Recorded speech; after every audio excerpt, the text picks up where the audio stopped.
Hey guys, what's up? It's Kevin Schroff, and today we're going to be doing something a little different. We're going to be unboxing the Realme GT. So let's move this out of the way and bring the Realme GT into the view. Cool. Okay, we can see the USB-C cable and the phone. Wow.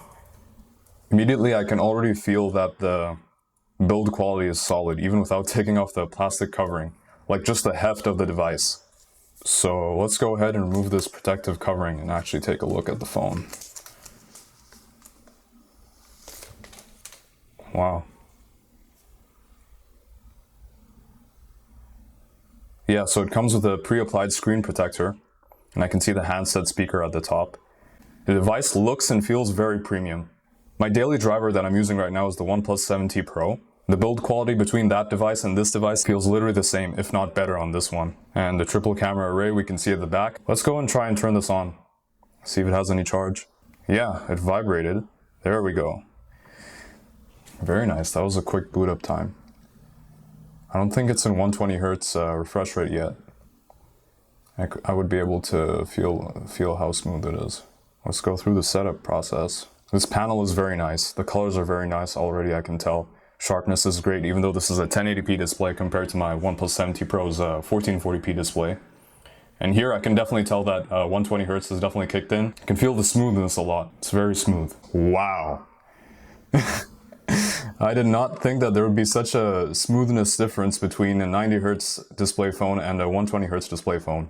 And it's not the difference created by like the variable refresh rate, because on my OnePlus 7T Pro that has a 90 Hz display.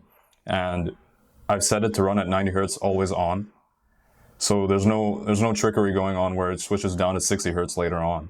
So I didn't think that there would be such a big difference between 90 Hz and 120 Hz, but there clearly is. It feels so much smoother and faster. And the Google Now feed, everything, just scrolling everything feels so much more pleasurable. Like, it's literally a night and day difference, and I didn't think that I would say that about a 90 Hz versus a 120 Hz display. That's, wow. It really feels very smooth. The operating system is obviously very well optimized, just from my short time of going through the device. I literally don't feel any stutters through the UI or anything like that. The Oxygen OS 11 update on my OnePlus 7T Pro is a stuttery mess, so this feels very smooth. The camera looks good. Obviously I'll have to spend some more time and take some proper photos in different conditions.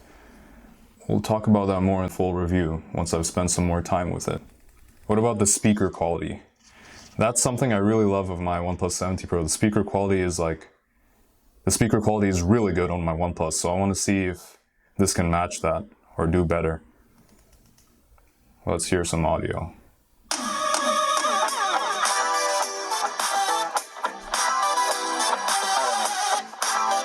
I'm Jacob, and we're going for a drive. Yeah, that sounds pretty good. I mean, that sounds pretty, there's a good presence in the mid bass and the lower kind of range. There is some presence. So it does sound like these are some good speakers in this phone as well. Now that OnePlus isn't in that space anymore, this guy could take that place. The low price point, high performing device with all the hardware features that everybody wants. So yeah, thanks for watching guys. Stay tuned for the full review that I'll do later once I've had some more time spent with this device, where I'll go in depth on all the features, the hardware, the software, and my whole experience with it. Thanks for watching guys. See you later.